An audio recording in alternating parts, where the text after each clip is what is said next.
ಶುಭೋದಯಗಳು ಆತ್ಮೀಯ ವಿದ್ಯಾರ್ಥಿಗಳೇ.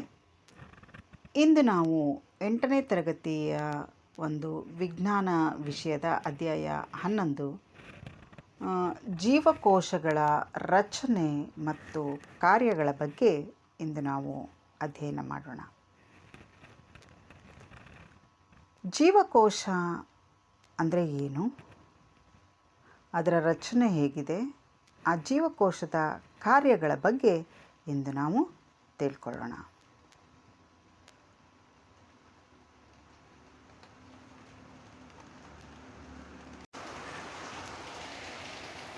ವಿದ್ಯಾರ್ಥಿಗಳೇ,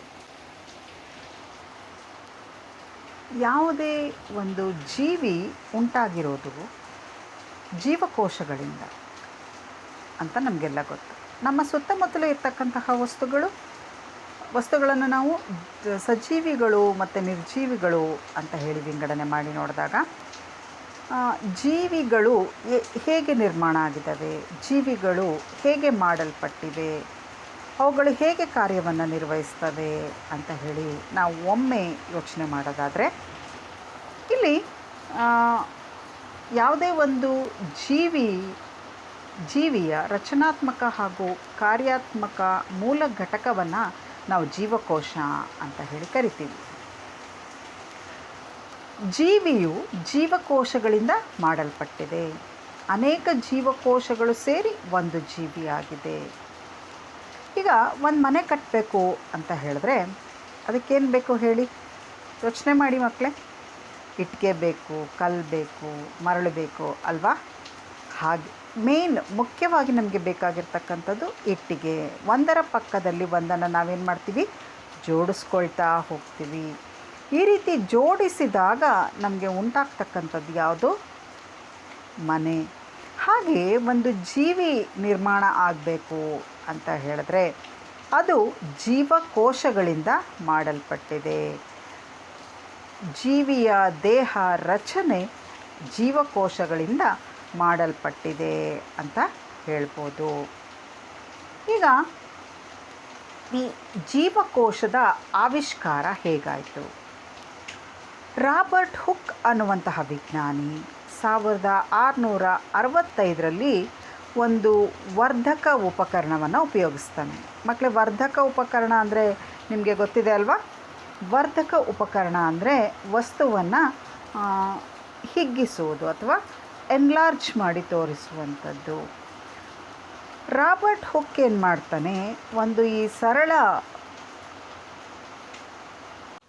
ರಾಬರ್ಟ್ ಹುಕ್ ಅವರು ಸರಳ ವರ್ಧಕದ ಸಹಾಯದಿಂದ ಅವರು ಕಾರ್ಕ್ ಅಂದರೆ ಕಾಂಡದ ಒಂದು ಬಿಲ್ಲೆಯನ್ನು ನೋಡ್ತಾರೆ. ಆ ಬಿಲ್ಲೆ ಅವರಿಗೆ ತೆಳುವಾದ ಒಂದು ಪದರವನ್ನು ತೆಗೆದುಕೊಂಡು ವರ್ಧಕ ಸಾಧನದ ಸಹಾಯದಿಂದ ನೋಡಿದಾಗ ಅವರಿಗೆ ಈ ಪೆಟ್ಟಿಗೆಯಂತಹ ರಚನೆಗಳು ಕಾಣಿಸ್ತವೆ. ಪ್ರತಿಯೊಂದು ಪೆಟ್ಟಿಗೆಯನ್ನು ಸಹಿತ ಅವರೇನಂತ ಕರೆದ್ರು, ಸೆಲ್ ಅಂತ ಕರೆದ್ರು. ಆದರೆ ಅವರೇನು ಜೀವಕೋಶಗಳನ್ನು ನೋಡಿದ್ರೋ ಆ ಜೀವಕೋಶಗಳೇನಾಗಿದ್ವು, ನಿಜವಾಗಿಯೂ ಕೂಡ ಮೃತ ಜೀವಕೋಶಗಳಾಗಿದ್ವು. ಸೊ ರಾಬರ್ಟ್ ಚಿತ್ರದಲ್ಲಿ ನೋಡ್ತಾ ಇದ್ದೀರಾ ಮಕ್ಕಳೇ ನೀವೀಗ. ರಾಬರ್ಟ್ ಹುಕ್ ನೋಡಿದಂತಹ ಜೀವಕೋಶಗಳು, ಕಾರ್ಕ್ನಲ್ಲಿದ್ದಂತಹ ಜೀವಕೋಶಗಳ ಚಿತ್ರವನ್ನು ನೀವೀಗ ನೋಡ್ತಾ ಇದ್ದೀರಾ.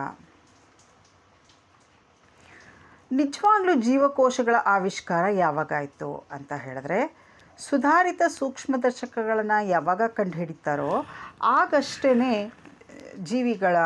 ಜೀವಕೋಶವನ್ನು ವೀಕ್ಷಿಸೋದಕ್ಕೆ ಸಹಾಯ ಆಯಿತು.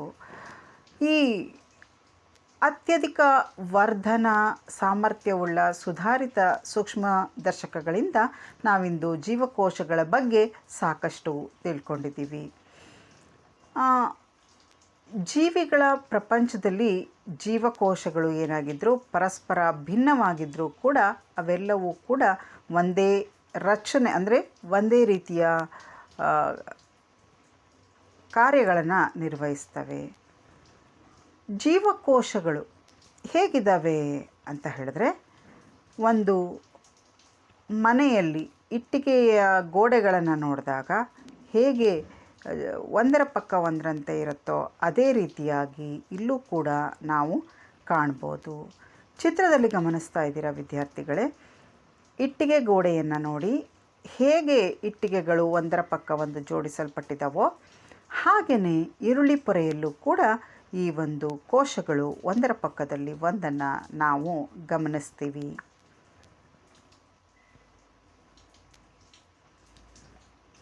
ಭೂಮಿಯ ಮೇಲೆ ಲಕ್ಷಾಂತರ ಜೀವಿಗಳಿವೆ. ಅವು ವಿಭಿನ್ನ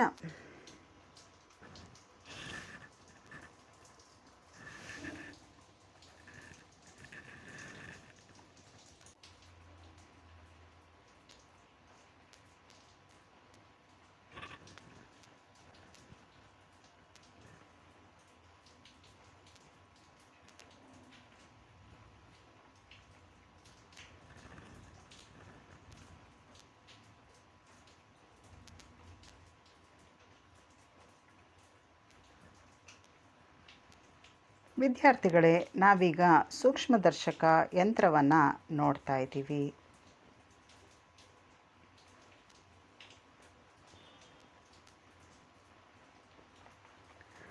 ಭೂಮಿಯ ಮೇಲೆ ಲಕ್ಷಾಂತರ ಜೀವಿಗಳಿವೆ. ಅವು ವಿಭಿನ್ನ ಆಕಾರ ಮತ್ತು ಗಾತ್ರಗಳನ್ನು ಹೊಂದಿವೆ.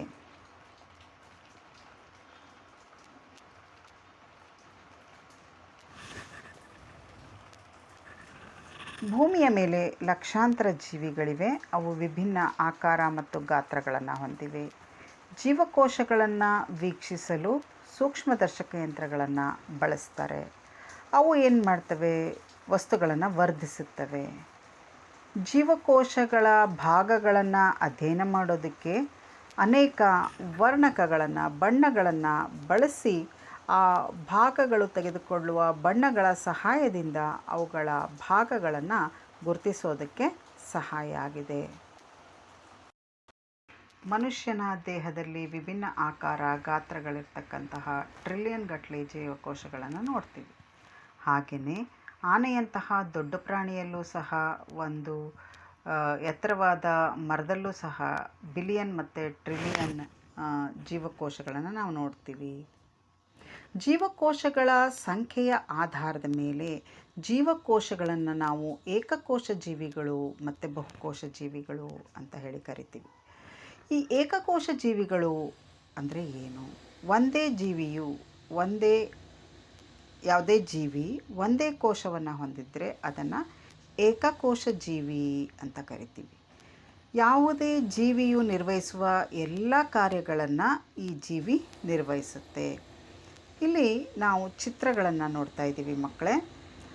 ಈ ಉದಾಹರಣೆಗೆ ಪ್ಯಾರಾಮೀಷಿಯಂ, ಅಮೀಬಾ ಮತ್ತು ಯೂಗ್ಲಿನಾ ಇವೆಲ್ಲವೂ 3 ಏಕಕೋಶ ಜೀವಿಗಳಿಗೆ ಉದಾಹರಣೆಗಳು. ಒಂದು ಜೀವಿ ಅಂತ ಹೇಳಬೇಕಾದ್ರೆ ಯಾವ ಯಾವ ಕೆಲಸಗಳನ್ನು ಅದು ನಿರ್ವಹಿಸಬೇಕೋ ಆ ಎಲ್ಲ ಕೆಲಸಗಳನ್ನು ಈ ಜೀವಿ ನಿರ್ವಹಣೆ ಮಾಡುತ್ತೆ. ಅಂದರೆ ಉಸಿರಾಟ, ಆಹಾರ ಸಂಗ್ರಹಣೆ ಮತ್ತು ಪೋಷಣೆ,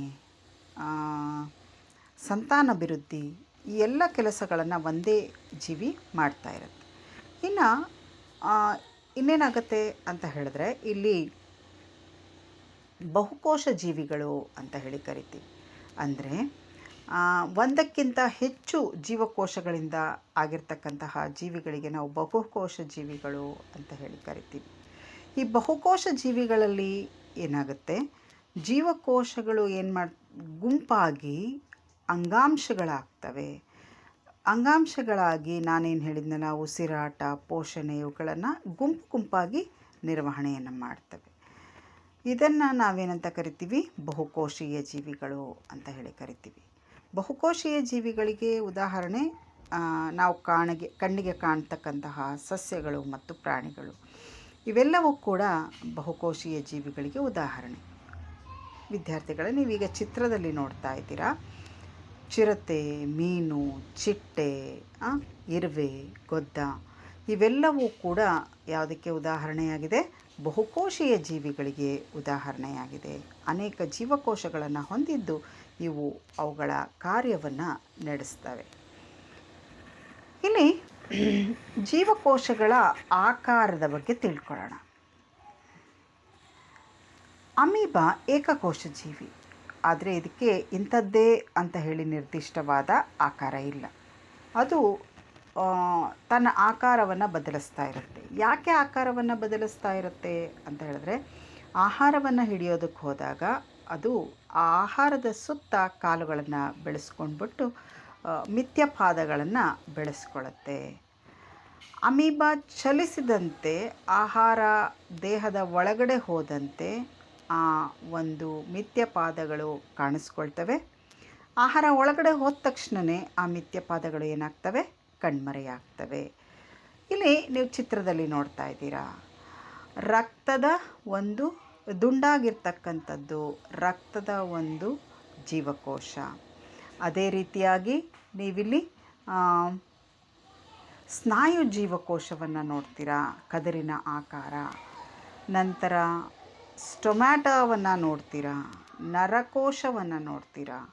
ಇಲ್ಲಿ ಆಕಾರ ಏನಾಗಿದೆ, ಕೆಲಸಕ್ಕೆ ತಕ್ಕಂತೆ ಬದಲಾಗ್ತಾ ಇದೆ. ಅಂದರೆ ದೇಹದಲ್ಲಿರ್ತಕ್ಕಂತಹ ಎಲ್ಲ ಜೀವಕೋಶಗಳು ಒಂದೇ ಆಕಾರವನ್ನು ಹೊಂದಿಲ್ಲ, ಬೇರೆ ಬೇರೆ. ಮನುಷ್ಯರ ರಕ್ತದಲ್ಲಿ ಕಂಡುಬರ್ತಕ್ಕಂತಹ ಬಿಳಿಯ ರಕ್ತ ಕಣಗಳು ತಮ್ಮ ಆಕಾರವನ್ನು ಬದಲಿಸುವಂತಹ ಜೀವಕೋಶಗಳಿಗೆ ಉದಾಹರಣೆಯಾಗಿದೆ ಅಂತ ಹೇಳ್ಬೋದು. ಬಿಳಿಯ ರಕ್ತ ಕಣ ಒಂದು ಜೀವಕೋಶ, ಆದರೆ ಅಮೀಬಾ ಏನಾಗಿದೆ, ಸ್ವತಂತ್ರವಾಗಿರ್ತಕ್ಕಂತಹ ಒಂದು ಜೀವಿ ಅಂತ ಹೇಳ್ಬೋದು. ಇಲ್ಲಿ ನಾವು ಬೇರೆ ಬೇರೆ ರೀತಿಯ ರಕ್ತದ ಕಣಗಳನ್ನು ನೋಡ್ತೀವಿ. ಅವುಗಳು ಏನಾಗಿದ್ದಾವೆ, ಬೇರೆ ಬೇರೆ ಆಕಾರಗಳನ್ನು ಹೊಂದಿವೆ. ಸಾಮಾನ್ಯವಾಗಿ ಜೀವಕೋಶಗಳು ದುಂಡಾಗಿ ಗೋಳಾಕಾರವಾಗಿರುತ್ತವೆ ಮತ್ತು ಉದ್ದವಾಗಿರ್ತವೆ. ನೀವಿಲ್ಲಿ ನೋಡ್ತಾ ಇರ್ತಕ್ಕಂಥದ್ದು ಕೆಂಪು ರಕ್ತ ಕಣ, ಅದು ದುಂಡಾಗಿದೆ. ಅದಾದ ನಂತರ ಸ್ನಾಯು ರಕ್ತ ಕಣ ಕದಿರಿನ ಆಕಾರದಲ್ಲಿದೆ. ಅದಾದ ನಂತರ ನೀವು ಚಿತ್ರದಲ್ಲಿ ನೋಡ್ತಾ ಇರ್ತಕ್ಕಂಥದ್ದು ಈ ನರಕೋಶದ ಚಿತ್ರ, ಅದು ಕವಲೊಡೆದಿದೆ. ಕವಲುಗಳನ್ನು ನೀವು ಕಾಣ್ಬೋದು. ಜೀವಕೋಶಗಳ ಆಕಾರ ಹೇಗಿರುತ್ತೆ ನೋಡೋಣ ವಿದ್ಯಾರ್ಥಿಗಳೇ. ಜೀವಕೋಶದ ಪೊರೆ ಅಥವಾ ಕೋಶ ಪೊರೆ ಅಂತ ಏನು ಕರಿತೀವಿ, ಅದು ಸಸ್ಯ ಮತ್ತು ಪ್ರಾಣಿಗಳ ಜೀವಕೋಶಗಳಿಗೆ ಆಕಾರವನ್ನು ನೀಡುತ್ತೆ. ಸಸ್ಯ ಜೀವಕೋಶಗಳಲ್ಲಿ ಆವರಿಸಿರ್ತಕ್ಕಂತಹ, ನೀವೀಗ ನೋಡ್ತಾ ಇದ್ದೀರಿ, ಸಸ್ಯ ಹಸಿರು ಬಣ್ಣವನ್ನು ಹೊಂದಿರತಕ್ಕಂಥದ್ದು ಸಸ್ಯ ಜೀವಕೋಶ, ಕೆಂಪು ಬಣ್ಣವನ್ನು ಹೊಂದಿರತಕ್ಕಂಥದ್ದು ಪ್ರಾಣಿ ಜೀವಕೋಶ. ಸಸ್ಯ ಜೀವಕೋಶದಲ್ಲಿ ಏನಾಗಿರುತ್ತೆ, ಕೋಶ ಪೊರೆಯ ಮೇಲೆ ಇನ್ನೊಂದು ಪೊರೆ ಇರುತ್ತೆ. ಅದನ್ನು ನಾವೇನಂತ ಕರಿತೀವಿ, ಜೀವಕೋಶ ಭಿತ್ತಿ ಅಂತ ಹೇಳಿ ಕರಿತೀವಿ. ಇದು ಏನಪ್ಪ ಅಂತ ಹೇಳಿದ್ರೆ ಜೀವಕೋಶಗಳಿಗೆ ಆಕಾರವನ್ನು ಕೊಡುತ್ತೆ ಮತ್ತು ಬಿಗಿತವನ್ನು ಕೊಡುತ್ತೆ. ನೀವೆಲ್ಲರೂ ಬ್ಯಾಕ್ಟೀರಿಯಾನ ಕೇಳಿದ್ದೀರಲ್ವಾ ಮಕ್ಕಳೇ? ಸಾಮಾನ್ಯವಾಗಿ ಪ್ರಾಣಿ ಜೀವಕೋಶದಲ್ಲಿ ಕೋಶ ಭಿತ್ತಿ ಇರೋದಿಲ್ಲ, ಆದರೆ ಸಸ್ಯ ಜೀವಕೋಶಗಳಲ್ಲಿ ಮಾತ್ರ ನಾವು ಕೋಶ ಭಿತ್ತಿಯನ್ನು ನೋಡ್ತೀವಿ. ಬ್ಯಾಕ್ಟೀರಿಯಾ ಜೀವಕೋಶದಲ್ಲೂ ಸಹ ಒಂದು ಕೋಶ ಭಿತ್ತಿಯನ್ನು ನಾವು ಕಾಣ್ತೀವಿ. ಜೀವಕೋಶಗಳ ಗಾತ್ರ. ಜೀವಕೋಶ ಅತ್ಯಂತ ಸೂಕ್ಷ್ಮವಾಗಿರುತ್ತೆ ಅಂತ ಹೇಳಿ ನಾನು ಹೇಳಿದೆ ಪಾಠದ ಪ್ರಾರಂಭದಲ್ಲಿ. ಜೀವಕೋಶಗಳ ಬಗ್ಗೆ ನಮಗೆ ತಿಳಿದಿದ್ದು ವರ್ಧನಗಳ ಸಹಾಯದಿಂದ, ಅಂದರೆ ಸೂಕ್ಷ್ಮದರ್ಶಕ ಯಂತ್ರದ ಸಹಾಯದಿಂದ ನಾವು ಜೀವಕೋಶಗಳು ಇರುವಿಕೆಯ ಬಗ್ಗೆ ಕಂಡುಕೊಂಡ್ವಿ. ಬಹುತೇಕ ಜೀವಕೋಶಗಳು ಗಾತ್ರದಲ್ಲಿ ತುಂಬ ಸೂಕ್ಷ್ಮವಾಗಿರ್ತವೆ, ಅಂದರೆ ಬರೀ ಕಣ್ಣಿಗೆ ಕಾಣೋದಿಲ್ಲ. ಅವುಗಳನ್ನು ನಾವು ಸೂಕ್ಷ್ಮದರ್ಶಕ ಯಂತ್ರದ ಸಹಾಯದಿಂದನೇ ನೋಡಬೇಕು. ಅತ್ಯಂತ ಚಿಕ್ಕ ಜೀವಕೋಶ ಬ್ಯಾಕ್ಟೀರಿಯಾದ್ದು 0.1 ರಿಂದ 0.5 ಮೈಕ್ರೋಮೀಟರ್ ಅಳತೆಯನ್ನು ಹೊಂದಿರುತ್ತೆ. ಇನ್ನು ಅತ್ಯಂತ ದೊಡ್ಡ ಜೀವಕೋಶ ಅಂತ ಹೇಳಿದರೆ ಉಷ್ಟ್ರ ಪಕ್ಷಿಯ ಮೊಟ್ಟೆ. ಅದು 170 ಮಿಲಿಮೀಟರ್ನಿಂದ 100 × 130 mm ಅಳತೆಯನ್ನು ಹೊಂದಿರುತ್ತೆ. ನೀವಿಲ್ಲಿ ನೋಡ್ತಾ ಇದ್ದೀರ ಚಿತ್ರದಲ್ಲಿ ಮಕ್ಕಳೇ, ಉಷ್ಟ್ರ ಪಕ್ಷಿ ಅದರ ಮೊಟ್ಟೆಯ ಗಾತ್ರ ತುಂಬ ದೊಡ್ಡದಾಗಿರುತ್ತೆ. ಅದು ಒಂದೇ ಕೋಶವನ್ನು ಹೊಂದಿರುತ್ತೆ. ಜೀವಕೋಶಗಳ ಗಾತ್ರ ಆ ಪ್ರಾಣಿ ಅಥವಾ ಸಸ್ಯದ ಗಾತ್ರದ ಮೇಲೆ ಅವಲಂಬಿತವಾಗಿರೋದಿಲ್ಲ. ಆನೆಯ ಜೀವಕೋಶಗಳು, ಇಲಿಯ ಜೀವಕೋಶಗಳು ಒಂದೇನಾ ಅಥವಾ ಆನೆಯ ಜೀವಕೋಶ ದೊಡ್ಡದಾಗಿರುತ್ತಾ? ಖಂಡಿತ ಇಲ್ಲ ಮಕ್ಕಳೇ. ಆನೆಯ ಜೀವಕೋಶಗಳು ದೊಡ್ಡದಾಗಿದ್ದಾವೆ ಅಂತಾಗಲಿ, ಇಲಿಯ ಜೀವಕೋಶಗಳು ಚಿಕ್ಕದಾಗಿದೆ ಅಂತ ಅಲ್ಲ. ಅವು ಎಲ್ಲಿ ಕಾರ್ಯವನ್ನು ನಿರ್ವಹಿಸ್ತವೆ ಅನ್ನೋದು ಗಣನೆಗೆ ಬರುತ್ತೆ. ಉದಾಹರಣೆಗೆ ನಾವೀಗ ಒಂದು ಆನೆ ಮತ್ತು ಇಲಿಯ ನರಕೋಶಗಳನ್ನು ನೋಡಿದರೆ ಅವು ಉದ್ದವಾಗಿರ್ತವೆ ಮತ್ತು ಕವಲನ್ನು ಒಡೆದಿರ್ತವೆ. ಹಾಗಂತ ಆನೆಯ ನರಕೋಶಗಳು ಉದ್ದವಾಗಿದ್ದಾವೆ ಮತ್ತು ಇಲಿಯ ನರಕೋಶಗಳು ಚಿಕ್ಕದಾಗಿದೆ ಅಂತ ಅಲ್ಲ. ಅವು ಕವಲೊಡೆದಿದ್ದಾವೆ, ಎರಡೂ ಕೋಶಗಳು ಸಹ ಕವಲೊಡೆದಿದ್ದಾವೆ. ಆದರೆ ಅವು ಒಂದೇ ಕೆಲಸವನ್ನು ಮಾಡ್ತಾ ಇದ್ದಾವೆ. ಅದೇನಪ್ಪ ಅಂದರೆ ಸಂದೇಶವನ್ನು ಕಳಿಸುವಂತಹ ಕಾರ್ಯ.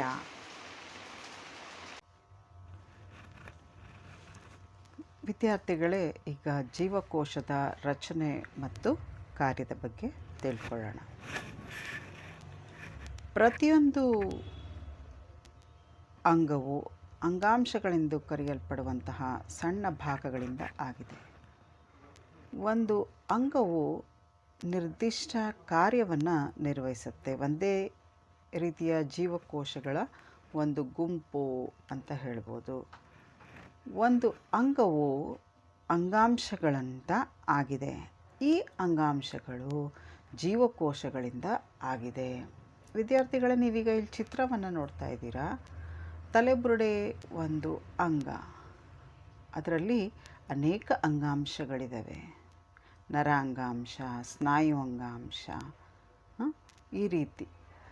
ಆ ಅಂಗಾಂಶಗಳು ಯಾವುದರಿಂದ ಮಾಡಲ್ಪಟ್ಟಿದ್ದಾವೆ? ಈ ಅಂಗಾಂಶಗಳು ಜೀವಕೋಶಗಳಿಂದ ಮಾಡಲ್ಪಟ್ಟಿದ್ದಾವೆ. ಹಾಗಾದರೆ ಅತ್ಯಂತ ಸಣ್ಣ ಘಟಕ ಯಾವುದಪ್ಪ ಅಂತ ಹೇಳಿದ್ರೆ ಜೀವಕೋಶ. ಜೀವಕೋಶಗಳು ಸೇರಿ ಅಂಗಾಂಶಗಳಾಗಿದ್ದಾವೆ, ಅಂಗಾಂಶಗಳು ಸೇರಿ ಅಂಗಗಳಾಗಿದ್ದಾವೆ ಅಂತ ನಮಗೆ ಗೊತ್ತಾಯಿತು.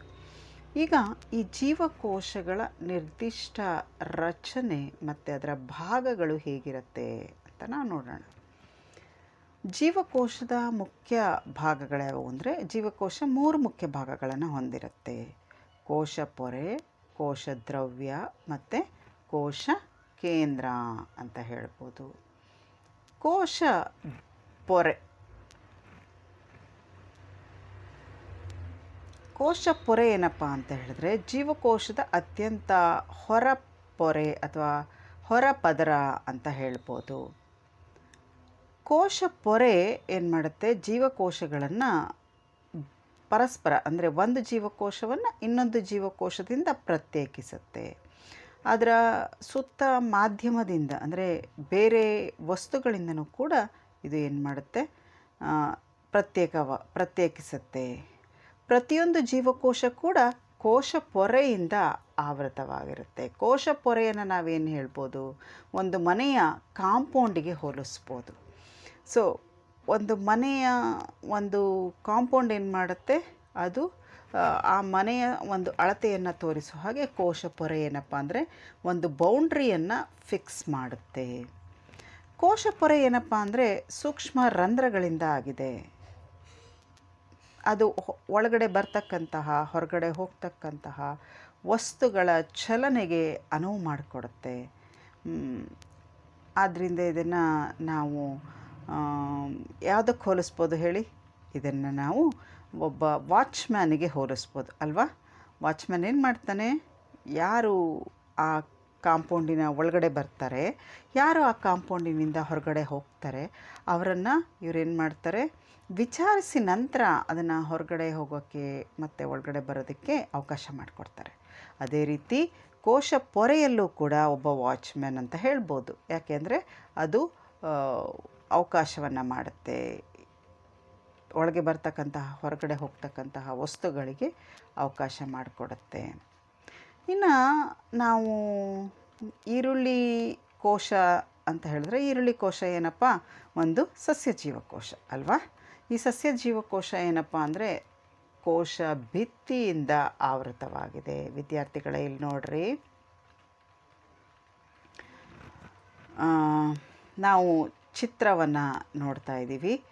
ಆ ಹೊರಗಡೆ ಏನು ನಿಮಗೆ ಬಾರ್ಡ್ರ್ ಕಾಣಿಸ್ತಾ ಇದೆ ಅಲ್ಲ, ಒಂದು ಕೋಶವನ್ನು ಇನ್ನೊಂದು ಕೋಶದೊಂದಿಗೆ ಪ್ರತ್ಯೇಕಿಸುವಂತಹ ಗೆರೆಗಳು ಏನು ಕಾಣ್ತಾ ಇದ್ದಾವಲ್ಲ, ಅದು ಏನಪ್ಪ ಅಂದರೆ ಕೋಶ ಪೊರೆ.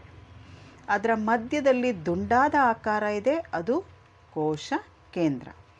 ಅದಾದ ನಂತರ ಮಧ್ಯದಲ್ಲಿ ಇರ್ತಕ್ಕಂಥದ್ದು ಲೋಳೆಯ ರೂಪದಲ್ಲಿ ಇರ್ತಕ್ಕಂಥದ್ದನ್ನು ನಾವು ಕೋಶ ದ್ರವ್ಯ ಅಂತ ಕರಿತೀವಿ. ಸೊ ಇಲ್ಲಿ ಈ ಚಿತ್ರ ನಿಮ್ಮ ಪಠ್ಯಪುಸ್ತಕದಲ್ಲೂ ಕೂಡ ಇದೆ. ಈರುಳ್ಳಿ ಪೊರೆಯಲ್ಲಿ ವೀಕ್ಷಿಸಲಾದ ಜೀವಕೋಶಗಳ ಚಿತ್ರ ಅಂತ ಹೇಳಿ. ಸೊ ಕೋಶ ಪೊರೆ ಜೀವಕೋಶಕ್ಕೆ ಆಕಾರ ಕೊಡುತ್ತೆ. ಸಸ್ಯಗಳ ಜೀವಕೋಶಗಳಲ್ಲಿ ಕೋಶ ಪೊರೆಯ ಹೊರಗಡೆಗೆ ಜೊತೆಗೆ ಒಂದು ಮಂದವಾದ ಹೊರಪದರ ಕಂಡುಬರುತ್ತೆ. ಇದನ್ನು ಕೋಶ ಭಿತ್ತಿ ಅಂತ ಹೇಳ್ತೀವಿ. ಅಂದರೆ ಕೋಶ ಪೊರೆಯ ಹೊರಗಡೆಗೆ ಇನ್ನೊಂದು ಪದರ ಇದೆ. ಎಲ್ಲಿ? ಸಸ್ಯ ಜೀವಕೋಶದಲ್ಲಿ. ಅದನ್ನು ನಾವೇನಂತ ಕರಿತೀವಿ? ಕೋಶ ಭಿತ್ತಿ ಅಂತ ಹೇಳಿ ಕರಿತೀವಿ. ಕೋಶ ಪೊರೆ ಏನಪ್ಪ ಅಂತ ಹೇಳಿದ್ರೆ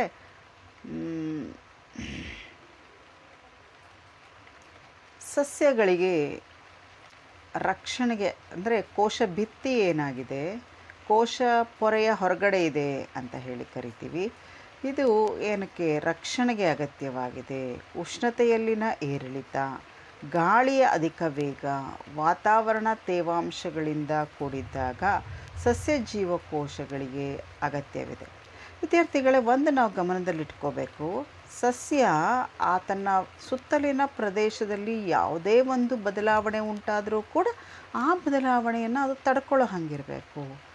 ಅದೇ ಪ್ರಾಣಿ ಆದರೆ ಏನು ಮಾಡುತ್ತೆ? ಅನಿರೀಕ್ಷಿತ ಸಂದರ್ಭಗಳು ಬಂದರೆ ಅಲ್ಲಿಂದ ಹೊರಗಡೆ ಹೋಗುತ್ತೆ, ಹೊರಟು ಹೋಗುತ್ತೆ, ಚಲಿಸುತ್ತೆ. ಅದಕ್ಕೋಸ್ಕರ ಅದಕ್ಕೆ ಕೋಶ ಭಿತ್ತಿ ಇರೋದಿಲ್ಲ. ಆದರೆ ಸಸ್ಯಕ್ಕೆ ಕೋಶ ಭಿತ್ತಿ ಇದೆ. ಯಾಕೆ? ಇದು ಒಂಥರ ಹೆಚ್ಚುವರಿ ರಕ್ಷಣೆಯನ್ನು ಕೊಡ್ತಕ್ಕಂಥದ್ದು. ಉಷ್ಣದಲ್ಲೇನಾದರೂ ಅದು ಯಾಕೆಂದರೆ ಒಂದು ಪ್ರದೇಶಕ್ಕೆ ಫಿಕ್ಸ್ ಆಗಿರುತ್ತೆ ಅಥವಾ ಅಲ್ಲಿ ನಿಂತುಬಿಟ್ಟಿರುತ್ತೆ. ಆದ್ದರಿಂದ ಒಂದು ಅಲ್ಲೇನಾದರೂ ಗಾಳಿಯಲ್ಲಿ ವ್ಯತ್ಯಾಸ ಕಂಡ್ರೆ, ವಾತಾವರಣದಲ್ಲಿ ವ್ಯತ್ಯಾಸ ಆದರೆ, ಮತ್ತು ಉಷ್ಣದಲ್ಲಿ ಏರಿಳಿತ ಆದಾಗ ಅದಕ್ಕೆ ತನ್ನನ್ನು ತಾನು ರಕ್ಷಿಸಿಕೊಳ್ಳೋದಕ್ಕೋಸ್ಕರ, ಕೋಶಕ್ಕೆ ರಕ್ಷಿಸಿಕೊಳ್ಳೋದಕ್ಕೋಸ್ಕರ ಈ ಒಂದು ವ್ಯವಸ್ಥೆಯನ್ನು ನಾವು ಕಾಣ್ತೀವಿ. ಅಂದರೆ ಈಗ ಮನವರಿಕೆ ಆಯ್ತಲ್ಲ ಮಕ್ಕಳೇ? ಸಸ್ಯ ಜೀವಕೋಶದ ಕೋಶ ಪೊರೆಯ ಹೊರಗಡೆ ಇನ್ನೊಂದು ಪದರ ಇದೆ, ಅದರ ಹೆಸರೇನು? ಕೋಶ ಭಿತ್ತಿ. ಈಗ ಕೋಶ ಭಿತ್ತಿ ಆಯಿತು, ಕೋಶ ಪೊರೆ ಆಯಿತು. ಕೋಶ ಪೊರೆಯ ಒಳಗಿರ್ತಕ್ಕಂಥದ್ದೇ ಲೋಳೆಯಾಕಾರದ ಪದಾರ್ಥ. ಇದು ಕೋಶ ಕೇಂದ್ರ ಮತ್ತು ಕೋಶ ಪೊರೆಯ ನಡುವೆ ಕಂಡುಬರ್ತಕ್ಕಂತಹ ಒಂದು ಲೋಳೆ ರೀತಿ ಪದಾರ್ಥವನ್ನು ನಾವು ಏನಂತ ಕರಿತೀವಿ?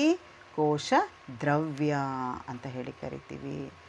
ವಿದ್ಯಾರ್ಥಿಗಳೇ, ಮನುಷ್ಯನ ದೇಹದಲ್ಲಿ ಹೇಗೆ ಅನೇಕ ಅಂಗಗಳಿದಾವೋ ಹಾಗೆ ಕೋಶದ ಒಳಗಡೆ ಅನೇಕ ಜೀವಂತ ರಚನೆಗಳಿದ್ದಾವೆ. ಅವು ಬೇರೆ ಬೇರೆ ಕಾರ್ಯಗಳನ್ನು ನಿರ್ವಹಿಸ್ತವೆ. ಅವುಗಳನ್ನು ನಾವೇನಂತ ಕರಿತೀವಿ? ಘಟಕಗಳು. ಆ ಘಟಕಗಳಿಗೆ ಏನಂತ ಕರಿತೀವಿ? ಕಣದಂಗಗಳು ಅಂತ ಹೇಳಿ ಕರಿತೀವಿ. ಆ ಕಣದಂಗಗಳು ಯಾವ್ಯಾವು ಅಂತ ಹೇಳಿದ್ರೆ ನೀವು ಮುಂದಿನ ತರಗತಿಯಲ್ಲಿ ಅದರ ಬಗ್ಗೆ ಸವಿಸ್ತಾರವಾಗಿ ತಿಳ್ಕೊಳ್ತೀರಾ. ಈಗ ಜಸ್ಟ್ ಅವುಗಳ ಹೆಸರನ್ನು ನಾವು ಜೀವಕೋಶದ ಚಿತ್ರವನ್ನು ಬರಿಬೇಕಾದ್ರೆ ನಾವೆಲ್ಲರೂ ಅದರ ಭಾಗಗಳನ್ನು ಗುರುತಿಸಬೇಕು. ಮಕ್ಕಳು ನೆನಪಿಟ್ಕೊಳ್ಳಿ. ಮೈಟೋಕಾಂಡ್ರಿಯಾ, ಗಾಲ್ಗಿ ಸಂಕೀರ್ಣ, ರೈಬೋಸೋಮ್ಗಳು, ರಸಧಾನಿಗಳು, ಹೀಗೆ ಅನೇಕ ಕಣದಂಗಗಳನ್ನು ನಾವು ಎಲ್ಲಿ ನೋಡ್ತೀವಿ? ಕೋಶ ದ್ರವ್ಯದ ಒಳಗಡೆ ಲೋಳೆಯ ಪದಾರ್ಥದಲ್ಲಿ ಹರಡಿಕೊಂಡಿರ್ತವೆ ಅನ್ನೋದನ್ನು ನಾವು ನೋಡ್ತೀವಿ. ನಾವು ಈ 8ನೇ ತರಗತಿಯಲ್ಲಿ ಏನು ಮಾಡ್ತೀವಪ್ಪ ಅಂದರೆ 3 ಮುಖ್ಯ ಭಾಗಗಳ ಬಗ್ಗೆ ತಿಳ್ಕೊಳ್ತೀವಿ. ಯಾವುದು? ಒಂದು ಕೋಶ ಪೊರೆ, ನಾವೀಗಾಗಲೇ ಅದನ್ನು ನೋಡಿದ್ವಿ. ಕೋಶ ದ್ರವ್ಯ, ಎರಡನೇದು ಲೋಳೆಯಂತಹ ಪದಾರ್ಥ. ಅದರ ಬಗ್ಗೆನೂ ತಿಳ್ಕೊಂಡ್ವಿ. ಈಗ ಮುಂದಿನ ಭಾಗ ಯಾವುದಪ್ಪ ಅಂದರೆ ಕೋಶ ಕೇಂದ್ರ.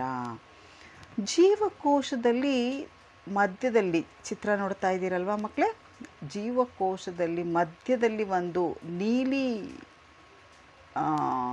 ನೀಲಿ ಆಕಾರದ ರಚನೆಯ ಒಳಗಡೆ ಒಂದು ದುಂಡಾದ ಪ್ರದೇಶವನ್ನು ನೀವು ಚಿತ್ರದಲ್ಲಿ ವೀಕ್ಷಣೆ ಮಾಡ್ತಾ ಇದ್ದೀರಾ. ಅದು ಆ ಭಾಗವನ್ನು ನಾವೇನಂತ ಕರಿತೀವಪ್ಪ ಅಂದರೆ ಕೋಶ ಕೇಂದ್ರ ಅಂತ ಹೇಳಿ ಕರಿತೀವಿ.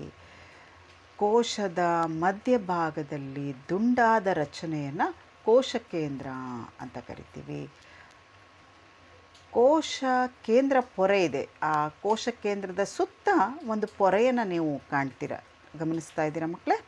ಆ ಕೋಶ ಕೇಂದ್ರ ಇದೆಯಲ್ಲ, ಅದ್ರ ಸುತ್ತಲ ಒಂದು ಪೊರೆ ನಾವು ಏನಂತ ಕರಿತೀವಿ, ಕೋಶ ಕೇಂದ್ರ ಪೊರೆ ಅಂತ ಹೇಳಿ ಕರಿತೀವಿ.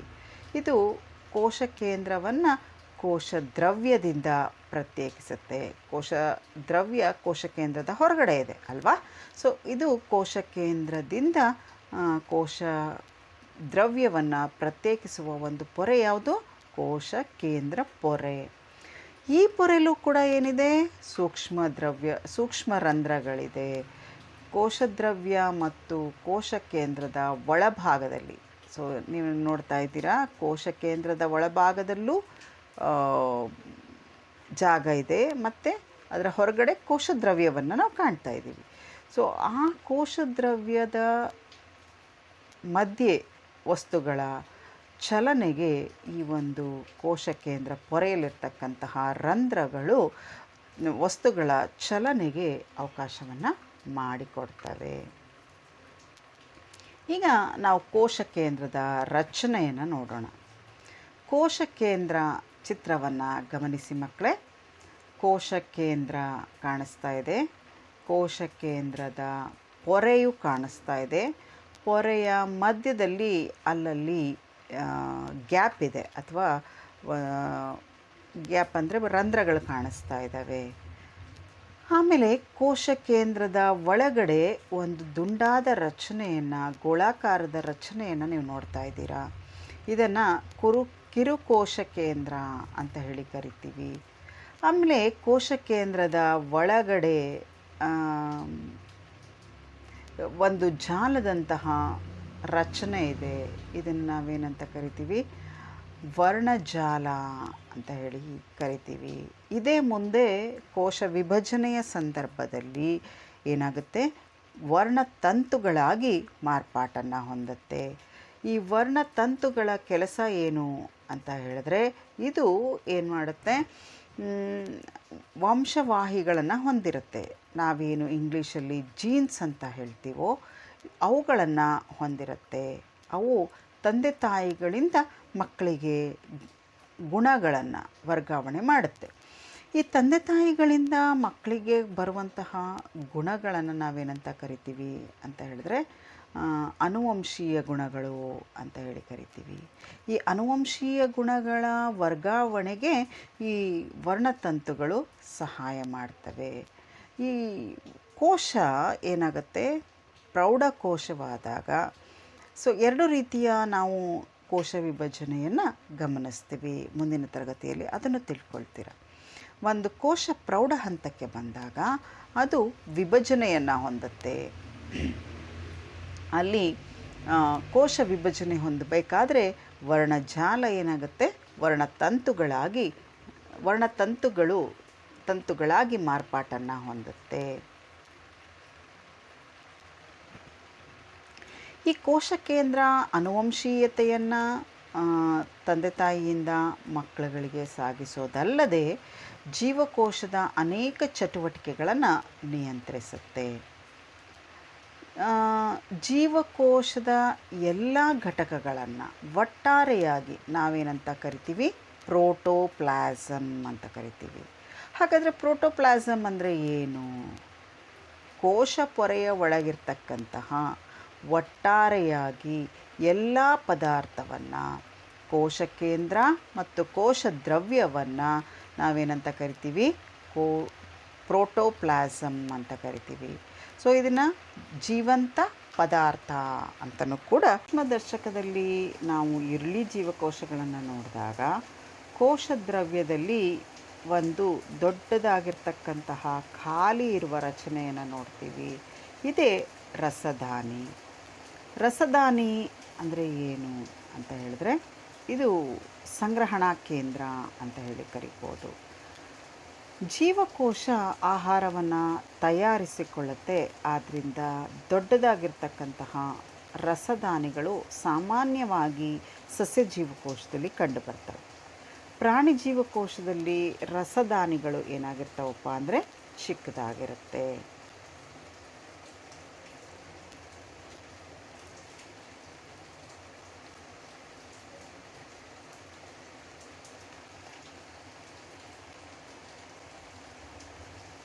ಇನ್ನು ಸಸ್ಯ ಜೀವಕೋಶಗಳಲ್ಲಿ ಸಣ್ಣ ಸಣ್ಣ ರಚನೆಗಳನ್ನು ಹೊಂದಿರುತ್ತೆ. ಇವು ಬಣ್ಣವನ್ನು ಕೊಡ್ತವೆ. ಇವುಗಳನ್ನು ಪ್ಲಾಸ್ಟಿಡ್ಗಳು ಅಂತ ಹೇಳಿ ಕರಿತೀವಿ.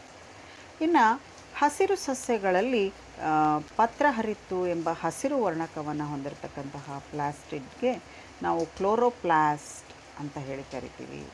ಹಸಿರು ಬಣ್ಣವನ್ನು ಹೊಂದಿರತಕ್ಕಂತಹ ಪ್ಲಾಸ್ಟಿಡ್ಗೆ ಕ್ಲೋರೋಪ್ಲಾಸ್ಟ್ ಅಂತ ಹೇಳಿ ಕರಿತೀವಿ. ಇವು ಸಸ್ಯಗಳಿಗೆ ಹಸಿರು ಬಣ್ಣವನ್ನು ಕೊಡುತ್ತೆ. ಎಲೆಗಳಲ್ಲಿರ್ತಕ್ಕಂತಹ ಕ್ಲೋರೋಪ್ಲಾಸ್ಟ್ ಪತ್ರಹರಿತ್ತು ದ್ಯುತಿ ಸಂಶ್ಲೇಷಣೆಗೆ ಅಗತ್ಯವಾಗಿದೆ ಅನ್ನೋದನ್ನು ನಾವೆಲ್ಲರೂ ನೋಡಿದ್ದೀವಿ. ವಿದ್ಯಾರ್ಥಿಗಳೇ, ಈಗ ಸಸ್ಯ ಮತ್ತು ಪ್ರಾಣಿ ಜೀವಕೋಶಗಳ ಭಾಗಗಳನ್ನು ಹೋಲಿಕೆ ಮಾಡೋಣ. ಹಾಗೆಯೇ ಒಂದು ಪಟ್ಟಿನೂ ಕೂಡ ತಯಾರಿಸೋಣ. ಇದರಿಂದ ಅದರಲ್ಲಿರ್ತಕ್ಕಂತಹ ಸಾಮ್ಯತೆ ಮತ್ತು ವ್ಯತ್ಯಾಸಗಳನ್ನು ನಾವು ಗಮನಿಸ್ಬೋದು. ವಿದ್ಯಾರ್ಥಿಗಳೇ, ನೀವು ನೋಡ್ತಾ ಇದ್ದೀರಾ, ಮೊದಲನೆಯ ಚಿತ್ರ ಸಸ್ಯ ಜೀವಕೋಶದ ಚಿತ್ರ, ಎರಡನೆಯ ಚಿತ್ರ ಪ್ರಾಣಿ ಜೀವಕೋಶದ ಒಂದು ಚಿತ್ರವನ್ನು ನಾವು ನೋಡಬಹುದು.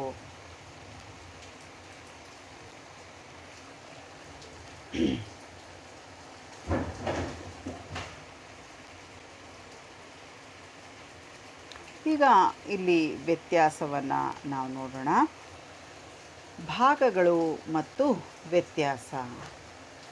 ಕೋಶ ಪೊರೆ, ಮೊದಲನೇ ವ್ಯತ್ಯಾಸ ಕೋಶ ಪೊರೆ, ಕೋಶ ಭಿತ್ತಿ, ಕೋಶ ಕೇಂದ್ರ, ಕೋಶ ಕೇಂದ್ರದ ಪೊರೆ, ಪ್ಲಾಸ್ಟಿಡ್ಗಳು. ನೋಡಿ ಇಲ್ಲಿ ಮಕ್ಕಳ, ಇಲ್ಲಿ ಸಸ್ಯ ಜೀವಕೋಶದಲ್ಲಿ ಕೋಶ ಭಿತ್ತಿ ಇದೆ, ಇದರಲ್ಲಿ ಕೋಶ ಭಿತ್ತಿ ಇಲ್ಲ. ಇನ್ನು ಸಸ್ಯ ಜೀವಕೋಶ ಮತ್ತು ಪ್ರಾಣಿ ಜೀವಕೋಶ ಎರಡರಲ್ಲೂ ಕೂಡ ಕೋಶದ ಒಂದು ಪೊರೆ ಇದೆ.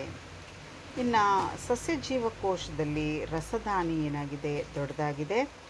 ಇನ್ನು ಸಸ್ಯ ಜೀವಕೋಶದಲ್ಲಿ ರಸದಾನಿ ದೊಡ್ಡದಾಗಿದೆ, ಪ್ರಾಣಿ ಜೀವಕೋಶದಲ್ಲಿ ರಸದಾನಿ ಏನಾಗಿದೆ, ಚಿಕ್ಕದಾಗಿದೆ. ಕೋಶ ಕೇಂದ್ರ ಎಲ್ಲಿದೆ ಅಂತ ಗಮನಿಸಿ ಮಕ್ಕಳೇ. ಸಸ್ಯ ಜೀವಕೋಶದಲ್ಲಿ ಕೋಶ ಕೇಂದ್ರ ಏನಾಗಿದೆ, ತಳ್ಳಲ್ಪಟ್ಟಿದೆ. ಮಧ್ಯಭಾಗದಿಂದ ಸೈಡಿಗೆ ತಳ್ಳಲ್ಪಟ್ಟಿದೆ. ಆದರೆ ಇಲ್ಲಿ ಪ್ರಾಣಿ ಜೀವಕೋಶದಲ್ಲಿ ಕೋಶ ಕೇಂದ್ರ ಮಧ್ಯದಲ್ಲಿದೆ. ಇನ್ನು ಪ್ಲಾಸ್ಟಿಡ್ಗಳು, ಕ್ಲೋರೋಪ್ಲಾಸ್ಟನ್ನು ನಾವೆಲ್ಲಿ ಕಾಣ್ತೀವಿ, ಸಸ್ಯ ಜೀವಕೋಶದಲ್ಲಿ ಕಾಣ್ತೀವಿ. ಪ್ರಾಣಿ ಜೀವಕೋಶದಲ್ಲಿ ಕ್ಲೋರೋಪ್ಲಾಸ್ಟ್ಗಳು ಇಲ್ಲ. ಇನ್ನು ಎರಡೂ ಕಡೆಗಳಲ್ಲೂ ಸಹ ಕೋಶ ದ್ರವ್ಯ ಇರೋದನ್ನು ನಾವು ಗಮನಿಸಿದ್ವಿ. ಬನ್ನಿ ಮಕ್ಕಳೇ, ನೋಡೋಣ ಈಗ ವ್ಯತ್ಯಾಸ ಏನಿದೆ ಅಂತ. ಸೊ ಕೋಶ ಪೊರೆ ಸಸ್ಯ ಜೀವಕೋಶದಲ್ಲೂ ಇದೆ, ಪ್ರಾಣಿ ಜೀವಕೋಶದಲ್ಲೂ ಇದೆ. ಕೋಶ ಭಿತ್ತಿ ಸಸ್ಯ ಜೀವಕೋಶದಲ್ಲಿ ಇದೆ, ಪ್ರಾಣಿ ಜೀವಕೋಶದಲ್ಲಿ ಇಲ್ಲ. ಕೋಶ ಕೇಂದ್ರ ಸಸ್ಯ ಜೀವಕೋಶದಲ್ಲಿ